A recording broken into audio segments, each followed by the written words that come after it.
Pendekatan dalam strategis belajar mengajar adalah suatu sudut pandang atau cara pandang terhadap proses pembelajaran. Nah, yang terdiri dari dua pendekatan. Satu, pendekatan berorientasi siswa, di mana pendekatan ini memfokuskan kepada siswanya sebagai subjek utama dalam proses pembelajaran ini. Nah, dalam pendekatan ini guru tuh cuman sebagai fasilitatornya aja. Sementara siswanya nih yang bakal diberi kesempatan lebih banyak untuk berinteraksi aktif gitulah dalam proses pembelajarannya. Nah, pendekatan ini bertujuan untuk meningkatkan kemampuan siswa dalam berpikir kritis serta agar siswanya tuh bisa berkomunikasi dengan baik dan bisa beradaptasi kepada situasi sekitarnya gitu. Nah, yang kedua, pendekatan yang berorientasi kepada guru. Nah, pendekatan ini nih kayak menempatkan guru tuh sebagai pusat pembelajarannya. Gimana ya, dalam pendekatan gini nih kayak guru tuh cuman satu-satunya sumber informasi yang bakal ngarahkan siswanya. Kayak guru nih ngajar. Nah, objek utama yang bakal diajar tuh adalah siswanya. Nah, siswanya nih lah yang bakal menerima kayak informasi dari gurunya gitu. Nah, selanjutnya saya akan menjelaskan tentang strategi. Nah, strategi dalam pembelajaran adalah perencanaan tentang rangkaian kegiatan untuk mencapai suatu tujuan tertentu. Nah, strategi dalam pembelajaran ini juga terbagi menjadi dua. Yang pertama, exposition discovery learning.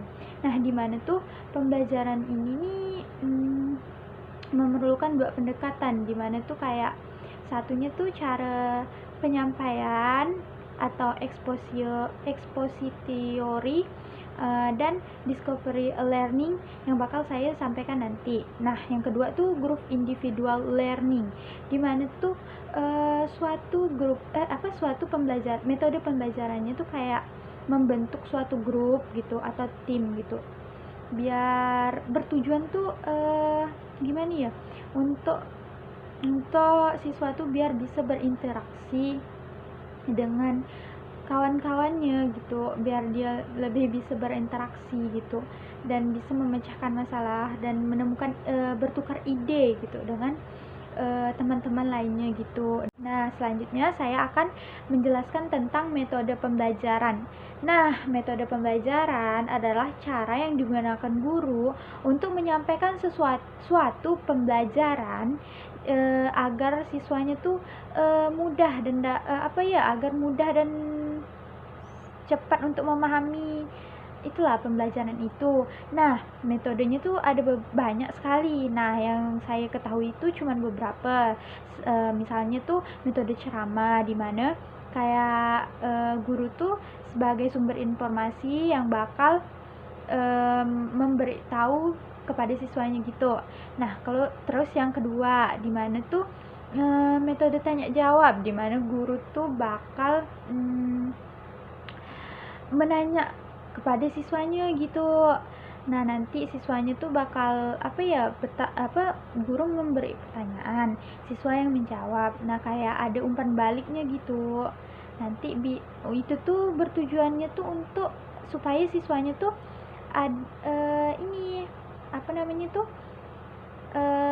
untuk menguji kemampuan siswanya tuh udah sampai mana gitu pengetahuan siswanya. Nah, yang ketiga tuh metode e-learning, di mana tuh guru tuh melakukan pembelajarannya tuh secara online. Nanti gurunya tuh memberikan materi, lalu memberikan materi kepada siswanya. Nah, terus siswanya nih mencari jawabannya gitu dengan secara mandiri. Nah, gitu. Selanjutnya saya akan menjelaskan model pembelajaran.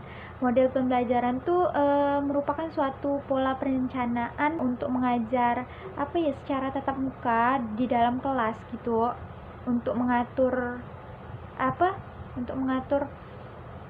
kegiatan yang dalam kelas gitu. Nah, tujuannya tuh supaya proses belajar mengajarnya lebih efektif gitu Pak. Nah, yang bakal saya jelaskan di sini tuh ada 3, yaitu discovery learning, inquiry learning, dan cooperative learning. Sebenarnya banyak, cuman saya bakal jelaskan 3 saja. Nah, selanjutnya saya akan menjelaskan discovery learning, di mana discovery learning ini model pembelajarannya nih kita untuk mencari, menemukan, serta memahami konsep pembelajarannya itu secara mandiri, tapi melalui pengalaman kita secara langsung, kayak bereksperimen gitu. Nah, sintak discovery learning ini ada 4. Nah, pertama tuh stimulasi awal, di mana guru tuh memberikan beberapa pertanyaan gitu yang dapat memancing siswa biar penasaran gitu, atau supaya siswa tuh tertarik dengan materi ini gitu. Nah, yang kedua tuh eksplorasi mandiri, di mana guru tuh memberikan panduan awal tentang apa ya, tujuan pembelajaran nih gitu, dan melakukan instruksi kepada siswanya untuk bagaimana melakukan eksplorasi yang bakal dilakukan siswanya gitu. Nanti siswanya nih diberi kebebasan gitu untuk menemukan pengetahuan itu sendiri melalui eksploitasi ini untuk memecahkan permasalahan yang diberikan gurunya itu. Nah, yang ketiga tuh penemuan dalam discovery learning ini kayak prosesnya siswa tuh menemukan pengetahuan itu secara mandiri gitu, tapi menggunakan melalui proses gitu, kayak menemukan beberapa konsep atau prinsip gitu dalam pembelajaran. Nah, itu tuh kayak melalui observasi, kayak gitulah contohnya. Nah, yang kalau itu kan observasi gitu lah kan ya. Nah, yang keempat tuh pemantapan konsep. Nah, itu tuh sama gak dengan yang nomor 2 tadi?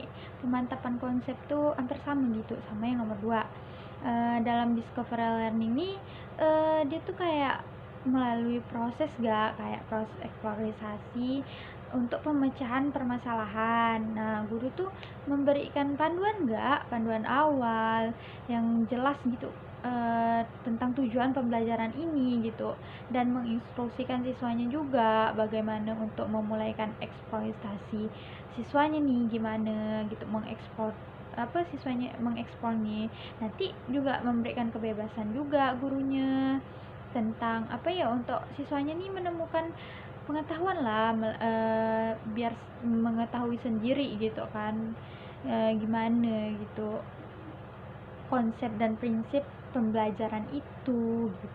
Selanjutnya saya akan menyampaikan materi tentang inquiry learning. Nah, inquiry learning ini adalah metode pembelajaran di mana kita tuh mendorong siswa untuk aktif mencari tahu serta bertanya atau mengulik topik itu secara mandiri, sehingga mereka tuh dapat menemukan pengetahuan itu secara sendiri gitu, secara mandiri gitu, melalui proses yang sistematis, logis, dan kritis. Nah, sintak inquiry learning ini ada 4. 1. Pertanyaan awal, di mana guru tuh memberikan informasi awal gitu kan tentang topik yang bakal dipelajari ini, serta tujuan dari pembelajaran ini nih apa gitu. Nah, yang kedua tuh penelitian.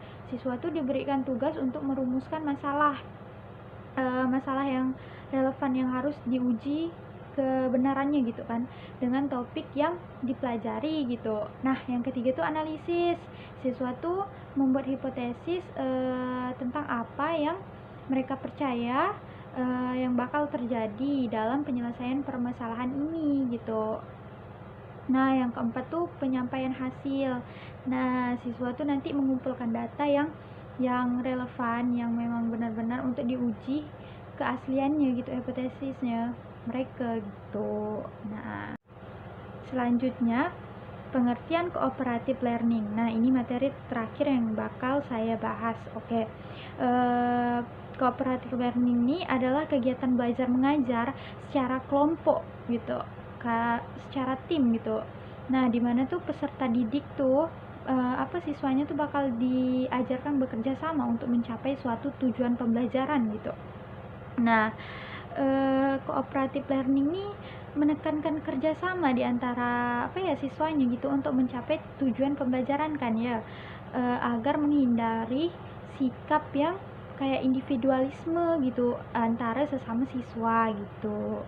Nah, sintak cooperative learning ini ada 6. Nah, yang pertama, menyampaikan tujuan dan motivasi siswa gitu. Guru tuh bakal memberikan informasi tentang tujuan pembelajaran yang akan disampaikan gitu, dan memotivasi siswa nih untuk bekerja sama dalam mencapai tujuan ini gitu. Ada gimana ya, kayak motivasi gitu, menyampaikan motivasi gitu biar semangat gitu siswanya. Nah, kedua tuh menyajikan informasi. Guru tuh nanti memberikan informasi yang relevan yang dapat dipercaya dengan topik pembelajaran gitu kan, yang dapat yang dipelajari gitu, sehingga siswa tuh dapat memahami konsep yang bakal dipelajari nanti gitu. Nah, yang ketiga tuh mengorganisasi siswa ke dalam suatu kelompok belajar. Nah, itu guru tuh bakal membuat kelompok kecil gitu untuk siswanya nih untuk belajar gitu, mencapai untuk membelajar gitu. Nah, yang keempat tuh membimbing kelompok belajar dan belajar. Nah, guru tuh nanti membimbing kelompok siswa nih untuk bekerja sama dalam pembelajaran gitu, serta memberikan bimbingan yang memastikan siswa nih untuk mencapai tujuan pembelajaran yang bakal dituju gitu, gitulah kira-kira. Nah, yang kelima tuh evaluasi. Nah, nanti guru tuh menyampaikan evaluasi terhadap kemampuan siswanya tuh dalam mencapai tujuan pembelajaran ini. Nanti tuh siswa tuh sampai mana gitu, pembelajaran ini dia udah sampai gimana gitu. Nah, yang memberikan umpan balik tuh kayak pertanyaan-pertanyaan gitu kan, yang untuk memperbaiki siswanya. Paham nggak ya kira-kira? Nah, gitulah. Yang keenam tuh memberikan penghargaan. Nah, nanti tuh guru tuh memberi kayak apresiasi kepada siswanya karena tuh udah mencapai tujuan dalam pembelajaran itu gitu, kayak apresiasi lah kan, menunjukkan kemampuan yang udah yang udah siswa tuh capai gitu dalam pembelajaran cooperative learning ini gitu. Nah, perbedaan antara 3 model pembelajaran tadi itu kan discovery, inquiry, dan cooperative learning. Nah, perbedaannya itu kan kalau cooperative learning itu kan lebih menonjolkan perbedaannya karena dia berkelompok. Nah, kalau discovery sama inquiry ini kan hampir sama. Nah, cuman perbedaannya tuh hampir sama, cuman tuh ada perbedaannya. Nah, perbedaannya tuh kalau inquiry itu kan lebih ke berpikir kritis gitu kan, banyak tanya gitu kan. Karena gini, kalau discovery itu kan kita tuh kayak udah dikasih materi, tapi kita tuh cari sendiri gitu kan. Udah dikasih materi tapi kayak udah dijelaskan, tapi jadi itu kita tinggal cari jawabannya gitu. Nah, kalau yang kedua inquiry ini, kita nih dikasih materi cuman tuh kayak gimana ya, nggak dijelaskan secara rinci gitu, jadi kita harus berpikir lebih kritis gitu. Nah, mungkin itu perbedaannya dari pandangan saya. Nah, mungkin sekian dari saya, kurang lebihnya mohon maaf. Assalamualaikum warahmatullahi wabarakatuh.